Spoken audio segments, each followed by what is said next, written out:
in, please? Okay, thank you. Greetings, everyone. This is State Building Code Council Legislative Committee for February 16th, 2023. Could we please take roll? Todd Beruter, Here. Tony Don, Damon Doyle, Chell Anderson, Corey, Jay Arnold, Here. Micah. I'm here. A representative from L. We have 3 members. We need 4 for a quorum. Okay, so we'll wait and see if anyone else joins, but until we take any action. But like before, let's jump right into legislative update then, please. Stoyan, first of all, started out good job at appropriations last night. Saw that, so on 1167, so thank you. They gave me a minute. They gave you a minute. I know it's way too quick, but I had to improvise. you did great. That's how it goes. Maybe Stoyan, should we just bring up the list, and that might even be a good one to start with, unless you want to talk about other ones. So just for everyone, I think everyone's familiar at this point, but we're nearing the cutoff for House of Origin Committee, and then the cutoff for fiscal committees is next week. So we're getting a good idea of which ones are going to make it through at least to the fiscal committees, or a couple of them are on the floor already. So any ones you want to start with, Stoyan? The question is, do you see my list on the screen? We do, yeah. Okay, great. 1042. So 1042, we missed. Well, I did miss it at the beginning, but I woke up at the middle of the process. So this bill requires the council to adopt an amendment.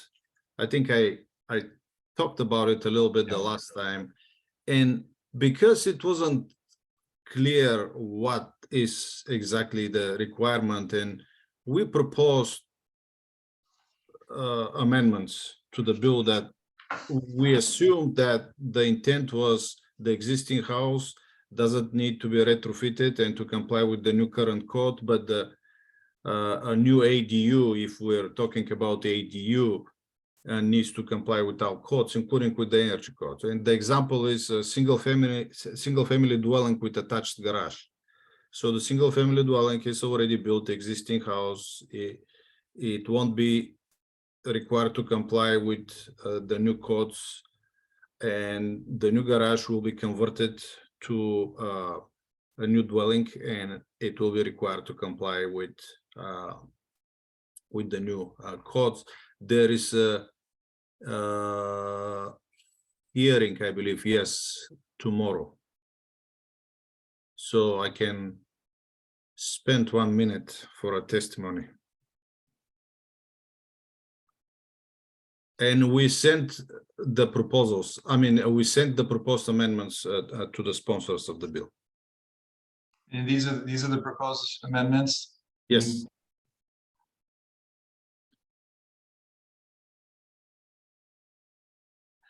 Okay, and then I'm sorry, this is one I haven't been following very closely. Where is it sitting right now?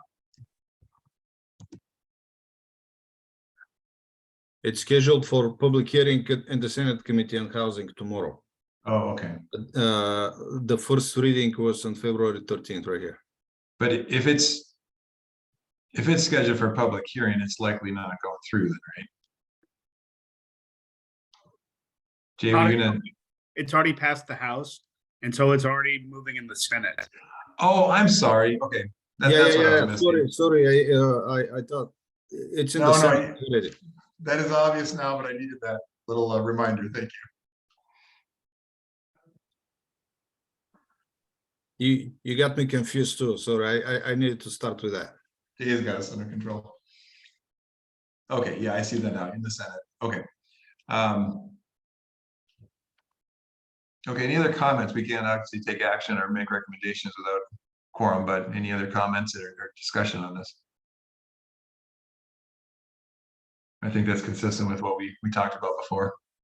Yeah, well, Just adding- we just talked adding a little clarity. bit last time, but we didn't have a quorum either, so. Right. But I think just this is adding clarity to make sure the council understands what the intent is. If this is the intent, then it adds, you know, more clarity, but Yeah. if the intent was the other way around, you know, you don't need to comply with anything, then I doubt it, but Yeah. No, I agree. This is not necessarily taking a position, it's just understanding it a little better. Okay. If it is helpful, Senator Cooterer, who chairs the Senate Housing Committee, represents Kirkland. I'm happy to send a piece of email just towards making sure that she saw your recommended amendments, Joanne, if you wanted to forward that me will be helpful, yeah. happy to do that. That will be helpful. I appreciate it. And again, I think this is just a little confusing because it's whether the intent was a reuse, right, adaptive reuse, or you know, some sort of a commercial building to a change of use, or is it, if it's not a change of use, this is where this is adding some clarification, unless others are thinking differently. Okay, going down to the next one, 1167, my favorite. And I met with Representative Dur, and I met with folks from WABO. WABO submitted a proposal that, well, it's never perfect, you know, you always can do something better, but I think it's a good, really good compromise that will make the bill better. Here is the proposal that was discussed yesterday. So it still has some work for the State Building Code Council. Okay, I will let Micah. Please, Micah. I knew you were going to say I'll let Micah as soon as I raised my hand. I almost didn't do it. I'm just kidding. So we did meet with Storian, the WABO representatives, but we also ended up meeting with Representative Dewar yesterday afternoon to discuss these changes and a few others in the definitions and more on the single exit section of this bill.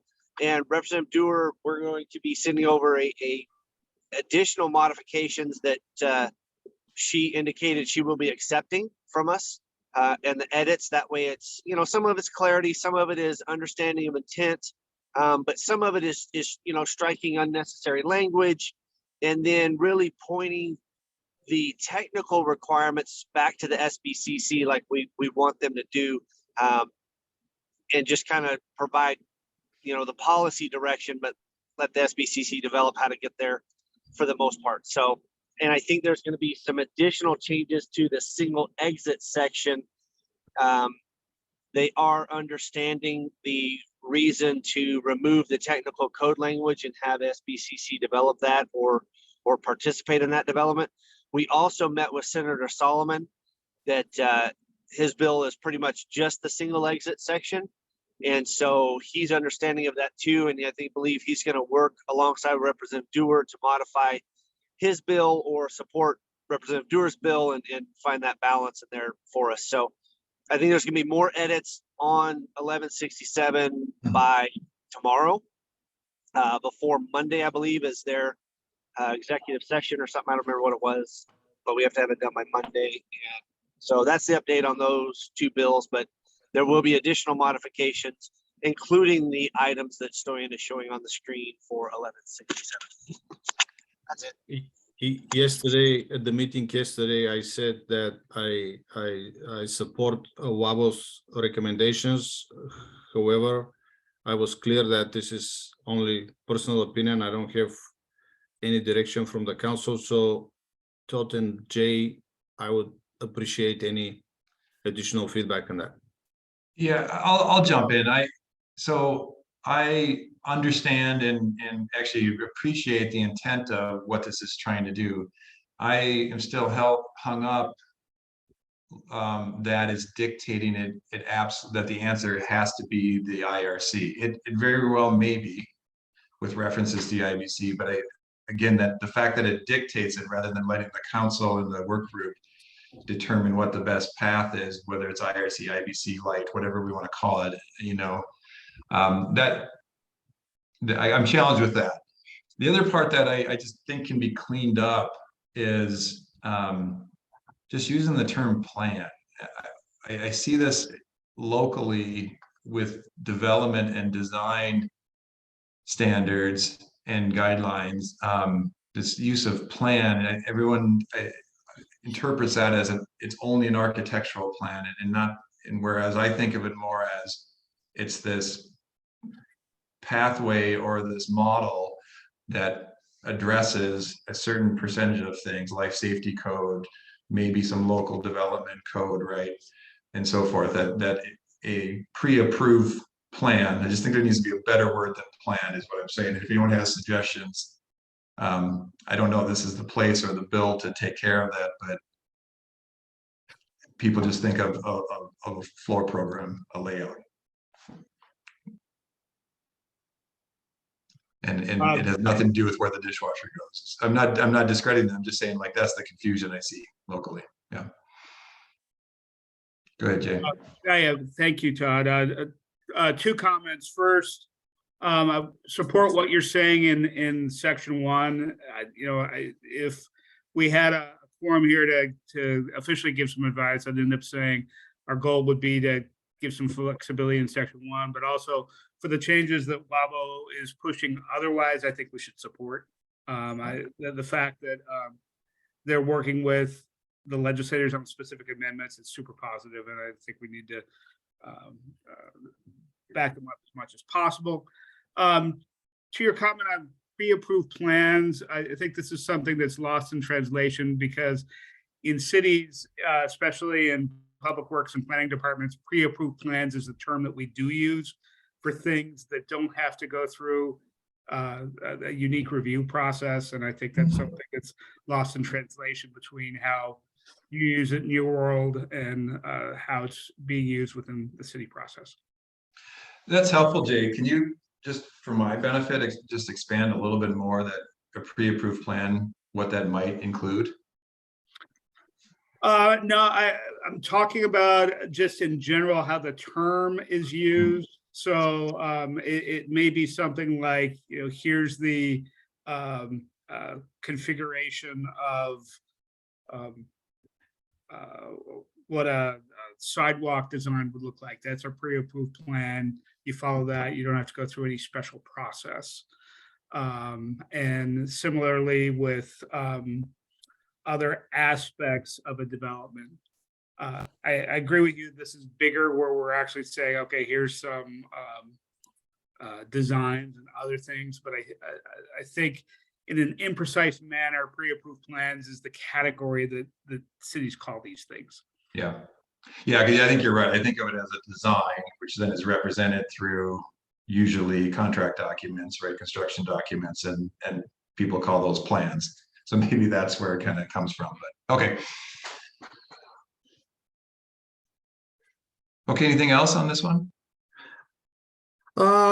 No, it's a lot of work for the State Building Code Council and the State Building Code Council staff to develop that. But the good thing is,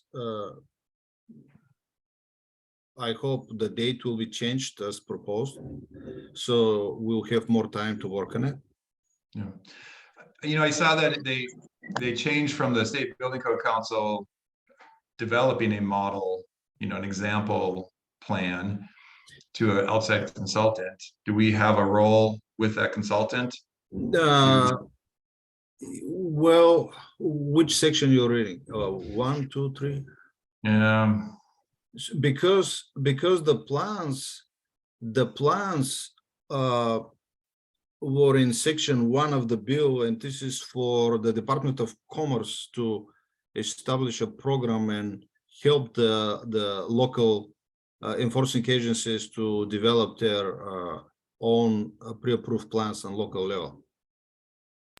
I think there's been some changes story into that. It's closer to what Todd's mentioning. And I don't know which bill you've got up. I'd have to go back and look at my own, and don't have that access at the moment. But I think Todd is correct. It did modify it to the Office of Regulatory something, not Oh, necessarily the Department of Commerce, and then it required input from cities and counties and fire marshals and others, I believe, on this to help that consultant. But I don't think that cities were required to adopt them, and they could still have other administrative procedures that still need to be reviewed. Again, Seattle does this, but it's not a blanket across the board. You know, we do have site-specific standards or additional reviews for, you know, every foundation is going to be different. So we have to look at that. So that's hard to get a blanket plan, construction document for that. So there's certain things that still have to be met, and I think that falls under that administrative review portion of the language. But there was a modification, I think, and there are some change that Todd It's shown on the screen, the new section 5. And section 1 is still there. You know, the section 1 that I said, Department of Commerce, and section 5 was added. And I met with the ORIA, or whatever the department is called now. So they got the name wrong in the bill. And actually they didn't know who proposed that. So there are some conversations going on at the moment. Section 5 is kind of unclear. What is the requirement? Is it related to a specific plan that will target compliance with the energy code, or this will be like a checklist for prescriptive compliance with the energy code? Again, check. So I assume there will be some modifications to the section 5. Yeah, and my point is, it seems like it reads as just about energy, but obviously if this is due by the consultant December 31st, 2023, and the state building code piece with the other life safety considerations is December 31st, December 1st, 2024, right? They're not really related. Currently, yes. Yeah, it's the date is too close. All right. Okay, that's just the point I wanted to raise. Going to the next one. 1110. We were not very active on this one, but we discussed it a few times. I don't know if you want me to. It was referred to appropriations, and there is a companion bill, and it was referred to Ways and Means.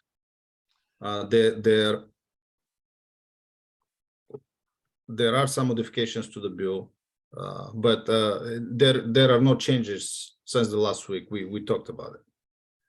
Yeah, on this note right here, and including 1167, you don't have to scroll back, but we're seeing in multiple places, obviously,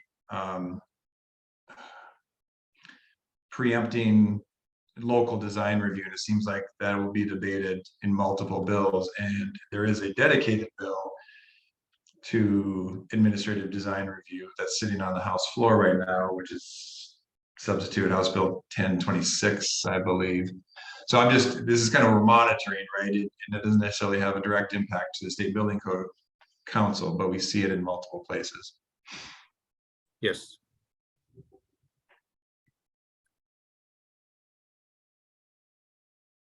SB 5491, this is the other single exit bill.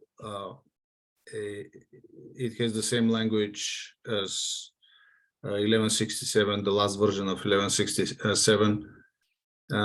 There will be an executive session in the Senate Committee on Local Government, Land Use and Tribal Affairs, but it will be after our meeting. I haven't talked to Micah or anybody else from WABO. I know they met with Senator Sullivan yesterday, but I hope this bill will be modified in the same way as 1167. Senator Solomon Solomon, indicated yes. that he would be doing that and coordinating with Representative Dewar. So I think that what we're kind of getting from them is all the technical code requirements for the single exit will not be in the legislation. It will just be a directive for the SBCC to adopt something that could be then adopted by jurisdictions. In other words, it's not going to be a required adoption across the state. It's going to be, hey, create language so this can be done, and then cities can just go adopt that language. Pretty much an appendix, I think is what it came down to. And I have a proposal for the next council meeting, if the council can authorize Micah to take charge on that.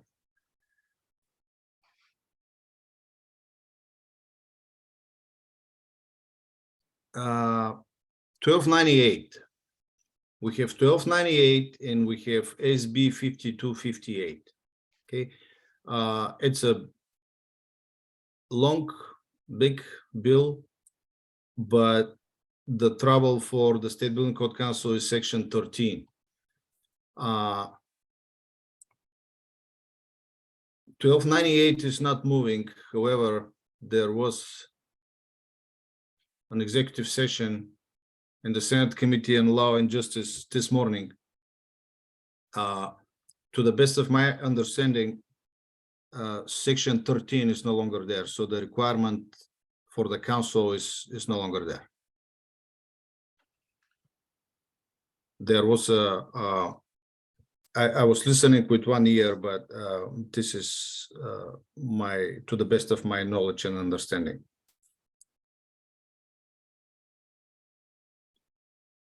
Yeah, it does. I see that the amendment removes. Mm-hmm. Again, this was the section that and it was discussed in detail at the council meeting in January. Okay.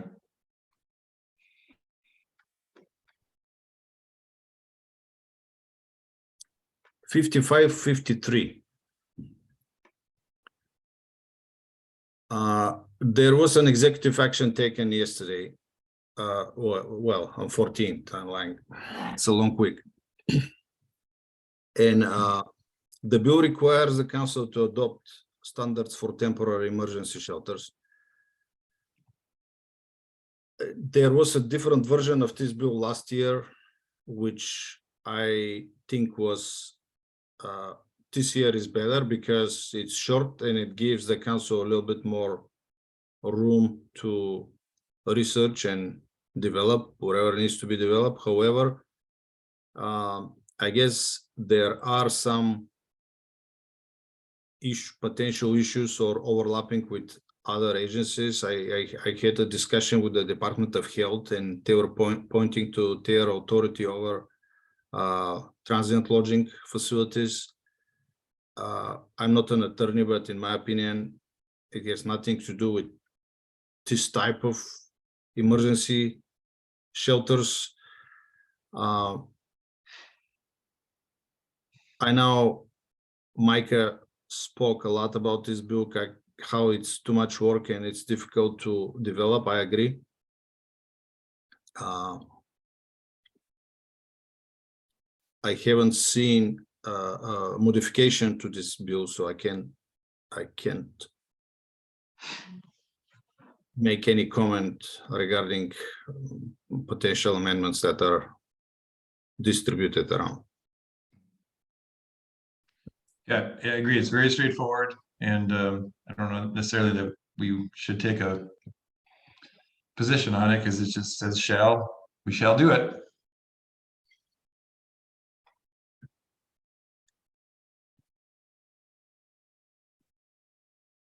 '5609.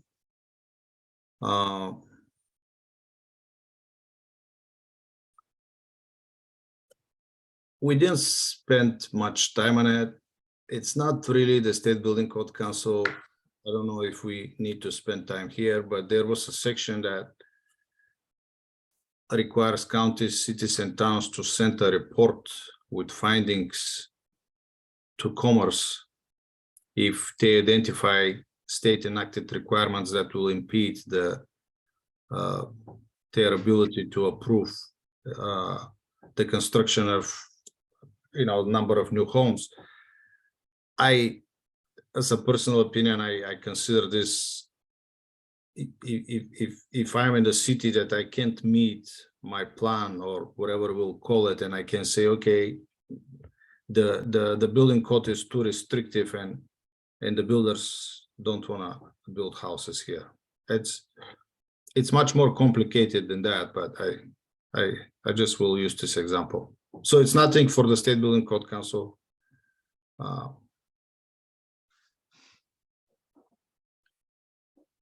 But you're anticipating that building and energy codes will get pulled into the, With the worst case scenario. yeah, I understand. So this bill is interesting. So kit homes, and the bill provides the definition for kit homes, structures designed and constructed in a factory, and adds a new section that will exempt the kit homes under 800 square feet from compliance with the building code. It also clarifies that these homes will be subject to permitting by cities and towns. I researched it a little bit. I thought labor and industries will jump in and provide comments. We reached out to LNI and they said they have no issues with this bill. This is why I didn't testify on it. It's not really the council that the council has to do anything, but these kit homes, they are built at the factory, and reading the LNI regulations, it seems like LNI is responsible for these structures, including for components like a wall or a plumbing box. If LNI has no issues with this bill, I don't know if the council needs to do anything else, but if it goes to a city and county and has no LNI insignia and no LNI approval on the plans, then who is responsible for it? I was expecting for Micah. Go ahead, Micah. Micah, we see you drawing, but not talking. Don't hear you talking. Yeah, I hit the wrong button and it wouldn't move to get the microphone turned on. Sorry. I think this could affect SBCC, at least as far as interpretations would go. I mean, if this says that under 800 square foot dwelling units, as long as they're a kit home, don't have to comply with the building code, which technically they don't now, they would have to comply with the residential code. However, that would be, they still have to comply with some sections of the IBC as far as structural goes and things like that, where the IRC points them to. But I get what you're saying, Storian, but I guess my question would be wouldn't this conflict with the State Building Code Act and the RCWs or WAC rules that pretty much say that they apply to all dwelling units, and this would exempt dwelling units under 800 square feet as long as they're a kit home? And I don't know, I can see, Storian, where you're saying this could affect us, but that would be my only thought is this. It really doesn't make sense what they're writing here, in my opinion. So I agree. In listening to the hearing, the discussion was that cities and counties, they will make the decision how to enforce this. But again, reading at LNI laws and regulations, it looks like LNI is responsible for this factory built housing, which includes components. So this factory built housing structures, they are built at the factory, but they are approved by LNI and they are inspected at the factories for compliance with the Washington codes. So they are not like manufactured homes built under HUD standards. They are built under the Washington Code. So this, to me, this bill creates some kind of conflict with the current requirements. But again, I didn't feel comfortable testifying on something if LNI doesn't feel this conflicts with their regulations. I didn't want to be the bad guy who will say it. Yeah, no, I think this gets fuzzy really quickly. A couple of comments here. I'm a little confused by the term homes. I wish if there's a way to bring it together with dwelling units or something so we understand, or maybe that doesn't make sense, and I'd love to hear why. I think the need to create a new kit home terminology is not necessary. But then because I understand the intent to deal temporarily up to 10 years without a foundation. This is not unlike portable structures that schools and others, deal with, portable versus permanent. And I agree. Under 800 square feet, it's just I don't know what that's referencing in terms of, like, LNI versus local jurisdictions. In terms of inspection and things like that, that's one thing, but what standard or what code is it going to then? And there are new pre-manufactured standards, but I don't think they cover everything in terms of structure that we need here. So lots of questions here also, no answers. Well, currently, if we disregard this bill, currently, if it's a factory built housing, and there are different versions of this, could be tiny home, but let's say factory built housing, it's built at the factory, but the plans go to LNI. LNI inspects the construction. I don't know if they do like 100% inspections or 25, whatever it is. So this unit goes to the site, but the building department, the local jurisdiction, has the authority there, for the foundation and the site and how you'll put it together. So it's overlapping authority a little bit, but the building department looks for the insignia, which mean and approved plans by LNI, which means the insignia is there and it's been inspected and it's been approved. Versus something that is built in the state of Nevada, for example, and delivered to a site in Washington state with nothing on it, and nobody knows how it was constructed. Right, and that's my point too, is bypassing structural components, for example, is a challenge.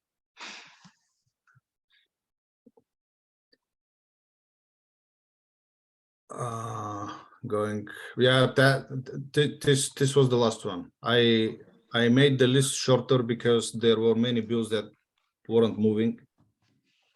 And I think next week then I assume we'll be able to mark most of them dead. And yeah, knowing that sometimes parts of bills can make their way back into other bills, but I think being able to cross a bunch off the list will be helpful next week. Tomorrow is the first cutoff date. Here is what does it mean. We'll see how many we will have for the next week. Let's see. For the next week, we don't have, well, it's early, but we don't have very many. This week was busy. For the next week, I don't see anything important yet, but we may get some. For this week, we get a lot. 1167, 52, 58. Tomorrow, 1042. The public hearing for 1042. 56, 57, the kid homes. I'll be listening, the executive session. So this is what I have for today. If you have Perfect. No, well organized. Thank you. Next week we'll review anything still in fiscal committee or anything that made it already to the floors. Anything else that we still haven't reached quorum, so I think that's all we're going to achieve today, unless there's anything else to discuss. I don't know if there are members of the public who. Yeah, any comments from the public? Okay. Well done. Thank you, everyone. Thank you. All right. Thanks. We're adjourned. Thanks, everybody.